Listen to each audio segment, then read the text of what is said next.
I start grabbing anything that's left in the shop. Nappies, a packet of party poppers, a measuring jug without a handle. My hand closes on a thin packet of preserved fruit that has been missed. The rush of flavour. The creature, hidden in the shelves, calls, "Oh! Oh!"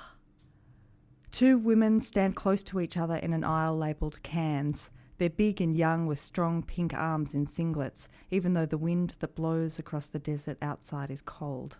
One holds a tin, the other grabs for it, and they fall into each other until the one with the tin bites the other on the soft, exposed flesh of her upper arm, pushes away, gripping the prize. Back at the register now, the owner of the store says loudly, "I don't think I should sell that to you." "Oh!" "Fine, I'll just take it then." The tin clatters on other things in the basket. "I'll call my guys," the owner says. "Tell everyone Mother is coming." The woman laughs. Those dudes couldn't catch a mouse. The door chimes her departure and the owner appears around the corner of the aisle. "What was in the can?" I ask while I lay my hand on an open box of air freshener. "Fish. It was our last. It's all gone." The woman on the ground scans the empty shelf, then examines the bite. Not deep, but it has drawn bright, bright blood. "Oh, yes." Welcome to the Good Reading Magazine podcast, sponsored by Pantera Press. Good Reading is a monthly magazine dedicated to books and reading and aims to help readers discover their next favourite book. You can find out more about the books discussed on today's podcast at goodreadingmagazine.com.au. Welcome back to the Good Reading Podcast. I'm Max Lewis, and today we're joined by Laura Jean McKay, whose latest book, The Animals in That Country, takes an idyllic concept, what if we could talk to animals, and completely twists it on its head. A virus spreads through an undisclosed country, allowing those infected to read the body language of animals and respond in turn. How society, and our protagonist, the alcoholic and misanthropic Jean Bennett, responds to this newfound communication is as funny as it is disturbing. Laura, thanks so much for joining us today. Thank you for having me here. So you've just finished recording your audiobook version of the book. What was that like? It was wonderful. I begged them to let me do it, and I was so thrilled when they said yes. They said, I think it came down to the fact that maybe I was the only person who might be able to vaguely understand how to do the animal voices. So it was intense. It's intense sitting in a little room for days on end. I guess reading about the animal apocalypse when outside in Sydney there's another sort of apocalyptic event going on. Yeah, so that's probably my next question. Did the current, I guess, coronavirus epidemic, I guess you could say, change how you looked at the book reading it through the second time? It did. I couldn't believe how some of the scenes mimicked what seemed to be going on outside. When I first arrived in Sydney to do the recording, I went straight to the supermarket and joined the queue of other people in the toilet paper aisle taking photographs, some with masks on, some without. Writing the book, I was a little bit worried that I'd made the characters a little bit too selfish. Would people really, my opinion of humans, especially when we talk about how we treat animals, isn't great, but I was worried that I'd made the human characters too selfish. But I think looking at the way that people are responding to coronavirus and this manic stockpiling, this inability to share, this inability to feel for the victims and the survivors of coronavirus, maybe I got it spot on. Yeah, well... I can't always say that. Just last week at time of recording, there was a fight that broke out at a Woolies over toilet paper, and I think there was some biting involved, which was the extract that you just read out. So there was biting? I think so, yeah. I'm not sure, don't quote me on that, but I think there was potentially some biting involved. So yeah, it's very, very serendipitous. A potential biting situation in fiction and in life. Well, the book, it's a very interesting, I guess, entry in the genre of dystopian fiction and apocalyptic fiction, but also, as I mentioned, the trope, I guess, of talking animals. What drove you to combine those kind of ideas together? I think I was really writing two books. I was writing a book that represents animals on the page, but does that in a way that humans can understand other animals. So I did this through language. So that's really the speculative fiction novel. And then I was also writing a novel about a gritty woman who's going through a lot of things, and I needed to be able to jam those two together. And that was such a fascinating, arduous, very long-winded process, but it was very intentional because I felt that I needed to get those two strains right to be able to make Sue's character work as her own dingo self, and to be able to make Jean's character work as her own human self, and to bring those two together in an event that changes them. You have a PhD in creative writing with a special focus on literary animal studies. Are you able to tell us a little bit about that study and how you were able to weave that into the book? Sure. So doing the PhD really helped me because I was able to really get stuck into that super nerdy research. I was able to truly horrify myself with animal videos and animal stories and animal studies theoretical research, and really roll around in that for about 4 years. And I also had supervisors and also what we call the very niche animal studies community, which is an area of study which is just filled with passionate nerds who care about how we think and talk about animals. And these people come from geology and history and creative writing, and every now and then we come together. So I really did need that support to be able to go into this novel as deeply as I did. Other people may not have needed that much support, but I did, and I got it. It was great. And the title of the book is taken from a Margaret Atwood poem, I think from the 60s, if I'm not wrong. And there's also an epigraph from that poem as well. What drew you to that poem and to include it in the book like that? I love Margaret Atwood's writing, as do so many, especially her apocalyptic tales. I mean, that poem just came along with many, many other stories that I was inspired by and drew from in the creation of this novel.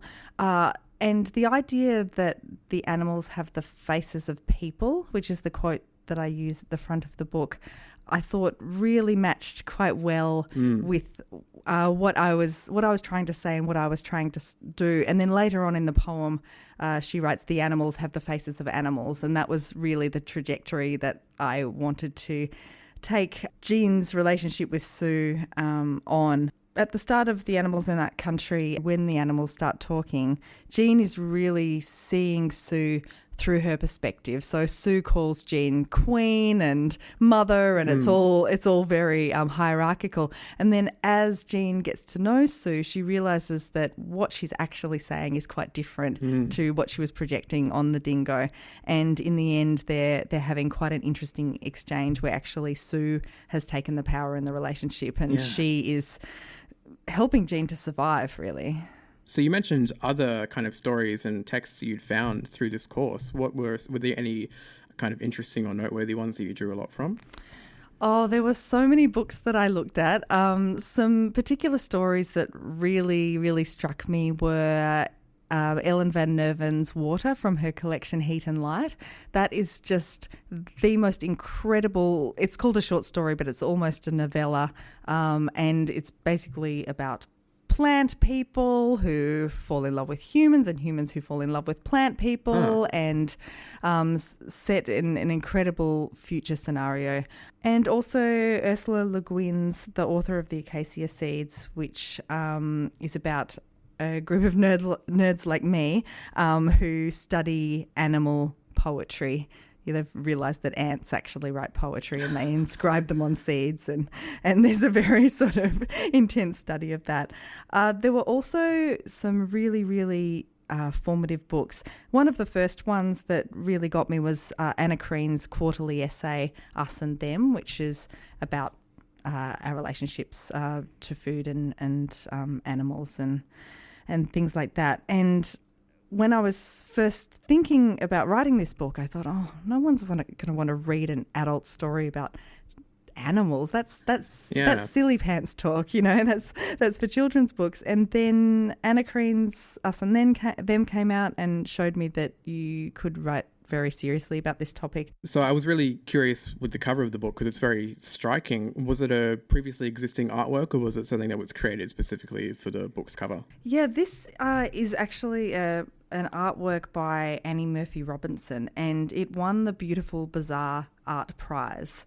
And Annie Murphy Robinson, she has this incredible process where she takes photos of her children and then she uses that as inspiration and covers a surface with charcoal and then sands away the charcoal until she sands in this photorealistic image. And I was trawling the internet as one does for images, and Scribe had all these fantastic covers that we were looking at, but I guess I wanted something that really spoke to the vibe of the book rather than necessarily being so well. illustrative. Yeah, and I think my publisher described it as finding something sly, like finding something that really was a real nod to the content rather than a picture of a dingo or something like that. And so at the 11th hour, literally, Annie Murphy Robinson had just won this prize and it just appeared on the internet, and I just saw it and thought, oh, that's it. And then I spoke with my publisher and said, I know you're not going to put this on the cover, but this is the feeling I want. And they are just absolutely incredible at Scribe, and they said, yes, we want that too. And it just happened. And, every time I look at this power ram, this long-horned ram, I just feel that ram's really got things to say. Yeah, well, that leads beautifully into my next question, which is the dialogue of the animals in the book. Because from the birds to the insects and everything in between, every animal, everything, I guess, has a unique, almost poetic, weirdly, metaphorical dialogue. Why did you choose to have it so, I guess, elusive and kind of hard to pin down? The dialogue really, that was probably one of the hardest and most exciting parts of the creation of the book. And I could almost say that was a separate little novel in itself. I sort of wrote this thing in layers. And in an earlier draft, which I showed my partner, he said, this book about talking animals is great, but there's no talking animals in it. Where are they? Oh, yes. Okay, I better go back. And so I started really weaving in this dialogue, and I was very horrified by the idea of having the animals talk on the page because I think of anthropomorphism. Yeah. We're also worried about that.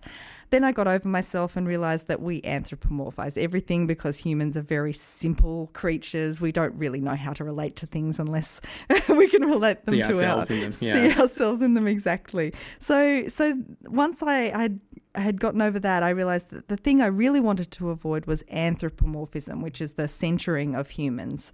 I wanted to centre the animals, and that was really exciting to me. And I do love working with dialogue. So I started just popping things down on the page. You'll see that the insects have caps. They tend to sort of go through life yelling joyously. The insects are my favourite. The mosquitoes especially were my favourite, I think. Mosquitoes are great. Yeah, they're very joyous. Talking animals in books are often quite prophetic and poetic, and they often have things to say that are going to solve the world. Yeah. And I really wanted to avoid that. I wanted them to be speaking for themselves, not for humans.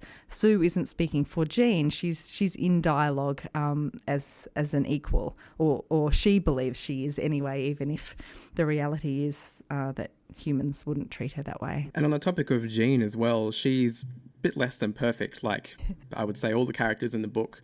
What was it like writing a character that was so, I guess, rough around the edges and multifaceted as her? Because it's I should say that she's also good at her core, but she's got a very rough exterior. Similar to the animal dialogue, once I got Jean, she was very fun and very easy to write.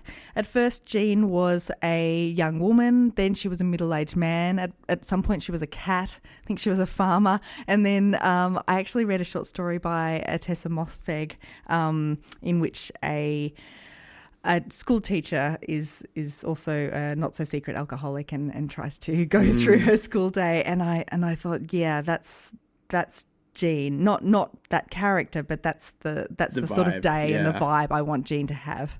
And so once I found that, I just really burst forward. And I think Jean is a little bit of me. There's certainly, a rough, sweary, road tripping woman inside of me.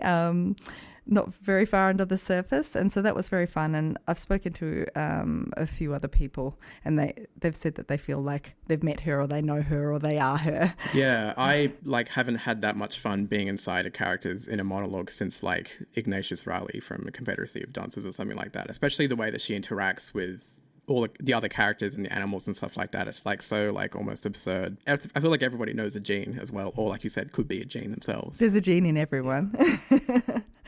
And I think on that, for a while she was called Judy or Jane, and then I just did a little writer's trick and said, okay, I'll give her my name. I'll give her the Jean from my name just to get closer to her. And then she was Jean. I couldn't change her after that. I didn't even make that connection. Yeah.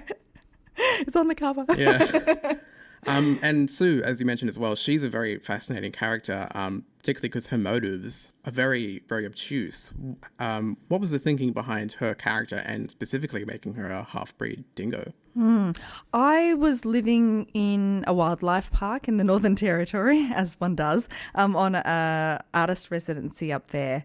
I was living in a caravan, so I was sort of around all these wild and captive animals all day, and there was a dingo enclosure, very similar to the one in the book, with 2 male dingoes and a female. And the female was called Elsie, and she was different to the other dingoes. She was a bit hesitant. She was smaller, and she was not as into doing a show for everybody. She just seemed a bit more dingo, a bit more wild, and I was so fascinated by her. I couldn't win her over to me. She wouldn't have a bar of me. And I guess she captured me, and and then Sue burst onto the pages, who is obviously a different dingo to Elsie, but certainly inspired by that dingo. And I was also interested in the idea of the feeling about dingoes in Australia.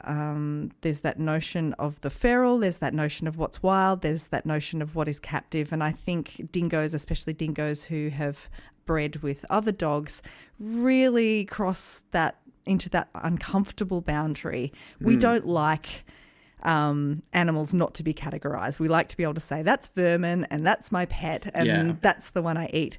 And dingoes really sit in a really interesting place. And in Australian history, they've been around for around 6,000 years. And so how do Indigenous people feel about dingoes? How do settler colonials feel about dingoes? How do we feel about the modern dingo? It's interesting to me, and I like that ambivalence of her character. And despite the strong focus of animals in the book, human drama takes up a lot of the plot of the book. What were you trying to say with that focus on, I guess, kind of petty dramas in light of such a weird, bizarre apocalypse? Yeah, I love books that like the Hitchhiker's Guide to the Galaxy that start out with a guy having a drink at the bar and then suddenly a spaceship crashes and he goes into space. I've always liked books like that. I guess that's the speculative fiction genre.